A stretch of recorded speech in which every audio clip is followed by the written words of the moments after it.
હાલો, કેમ છો બધા? મજામાં? બધાને મારા જય શ્રી કૃષ્ણ. હવે નવરાત્રિ તો બધાની સરસ ગઈ હશે, બધાએ સરસ એન્જોય કર્યું ને નવરાત્રિમાં.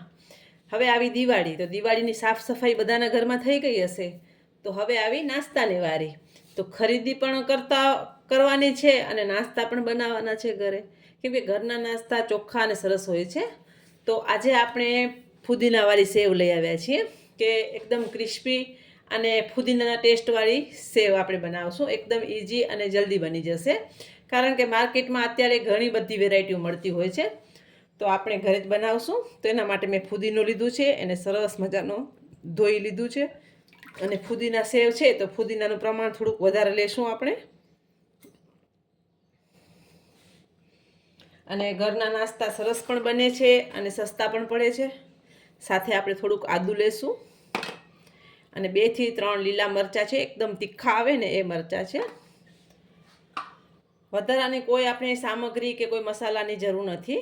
તો આટલા પહેલાં આપણે આને ક્રશ કરી લઈએ. થોડુંક પાણી લઈ અને થોડુંક આપણે એને ક્રશ કરી લઈશું. તો આપણે સરસ મજાનું ક્રશ કરી લીધું છે ફુદીનું. એકદમ સરસ સુગંધ આવી રહી છે. હવે તમને જો પાણીપુરી સેવ બનાવવી હોય તો તમે પાણીપુરીનો મસાલો નાખી શકો છો ફુદીના સાથે. તો ફુદીનાની પેસ્ટ અને પાણીપુરીનો મસાલો તમે નાખી શકો છો. અને ફુદીનાનો કલર જળવાઈ રહે એના માટે આપણે લીંબુનો રસ એમાં નાખી દઈશું, 1 લીંબુ અડધો, કે કલર સરસ લીલો જ રહે. અત્યારે માર્કેટમાં ઘણી બધી ફ્લેવરની સેવ મળતી હોય છે અને સેવ એક એવું છે કે ઇઝી બની પણ જાય છે અને સરસ પણ લાગતી હોય છે. હવે થોડુંક આપણે એમ છે કે આમાં કોઈ ગાંઠા રહી ગયા હોય કે ફુદીનાના કોઈ પણ રહી ગયા હોય તો એને ગાળી લેશું એકવાર. જો પાણીપુરી સેવ બનાવી હોય ને તો ફુદીનો, આદુ અને મરચાં તો આપણે લીધા જ છે. સાથે સાથે તમને એમાં જે પાણીપુરીનો મસાલો આવે છે એ નાખી દેવાનો છે. અને ચાટ મસાલો, અને અત્યારે તો સંચળ તો આપણે લેશું જ સાથે, પણ તમે ચાટ મસાલાનો ઉપયોગ પણ કરી શકો છો. તમે જોઈ શકો છો કે જે ફુદીનાના ડાંઠા હતા જે એ રહી ગયા હોય તો આમાં આપણે કાઢી લેશું તો સેવમાં ક્યાંય આડા નહીં આવે. એકદમ સ્ટ્રોંગ સુગંધ આવી રહી છે મને. હવે મેં આ ચણાનો લોટ લીધો છે, નોર્મલ ઘરનો ચણાનો લોટ છે.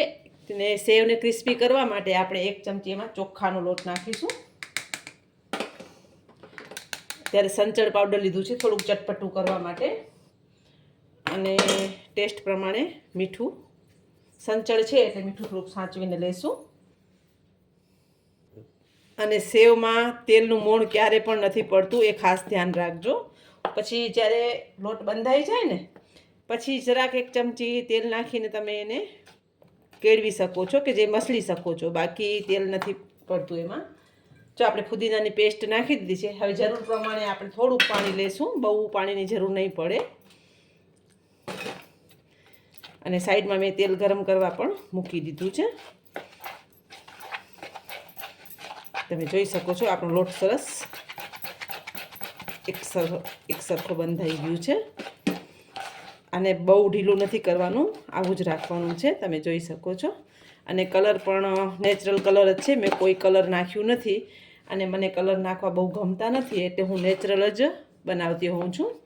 તો આપણો લોટ બંધાઈ ગયું છે અને તેલ પણ ગરમ થઈ ગયું છે. તો આપણે 1 ચમચી તેલ એમાં લઈ લેશું. અને મશીન છે, મશીનમાં આપણે પહેલાં ભરી લઈશું. હવે મશીન તમારી પાસે જે હાજર હોય એનામાં તમે સેવ પાડી શકો છો.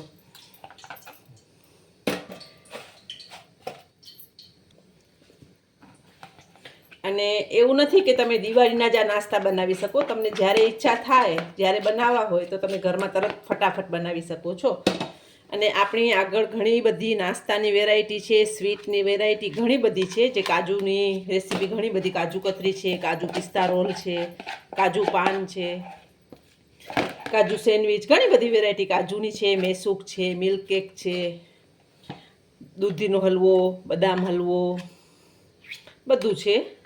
તમે જોવા આવો તો તમે તે જોઈ શકો છો. અને મુખવાસમાં પણ આપણે ઘણી બધી વેરાયટી અપલોડ કરેલા જ છે વિડીયા, તમને જોવા હોય તો તમે તે પણ જોઈ શકો છો. અને ગરમ નાસ્તા પણ આપણે વિડીયા અપલોડ કરેલા જ છે કે ઘણાને એવું હોય કે ઠંડા નાસ્તા નહીં ગરમ નાસ્તા બનાવવા હોય તો એ લોકો ગરમ નાસ્તા પીરસી શકે છે. તો હવે આપણે સેવને ગરમ તેલમાં તળી લઈશું. પહેલાં એકવાર તેલ ચેક કરી લઈએ. આપણું તેલ સરસ આવી ગયું છે.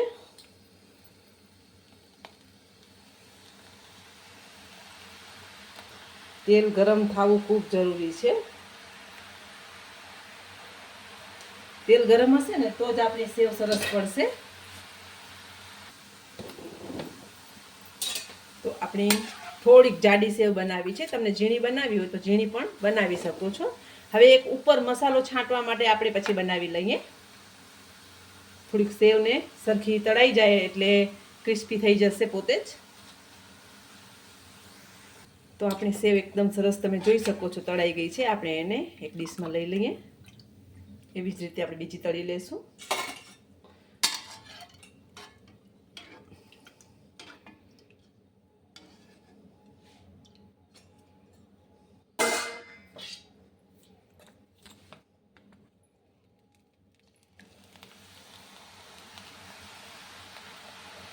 કોઈ પણ નાસ્તા તમે ઘરે બનાવો છો ને તો એકદમ ઇઝી પણ બને છે અને સસ્તા પણ બને છે.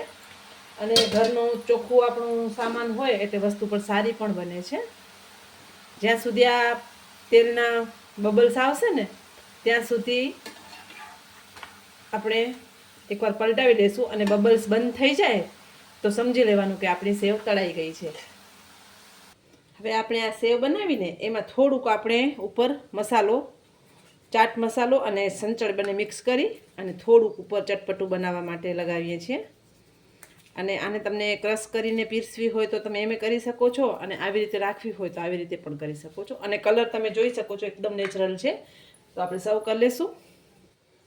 તો તૈયાર છે આપણે એકદમ સરસ એવી ક્રિસ્પી ફુદીના સેવ. તો આપણે એને સર્વ કરી લઈશું.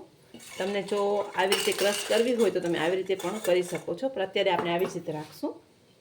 તમે જોઈ શકો છો કે મેં તમને બતાવી એકદમ ક્રિસ્પી સરસ થઈ છે અને તેલ પણ બહુ નથી રહેતું હાથમાં. તો સર્વ કરી દઈએ આપણે. મિન્ટ સેવ જે ફુદીનાની સેવ છે અને એકદમ ફ્રેશ, આમ ખાવામાં એકદમ ફ્રેશ લાગશે અને મોઢું પણ સરસ થઈ જાય છે. તો ચોક્કસ આ દિવાળીએ તમારા ઘરે આ રેસીપી બનાવજો. બધાને મારા જય માતાજી.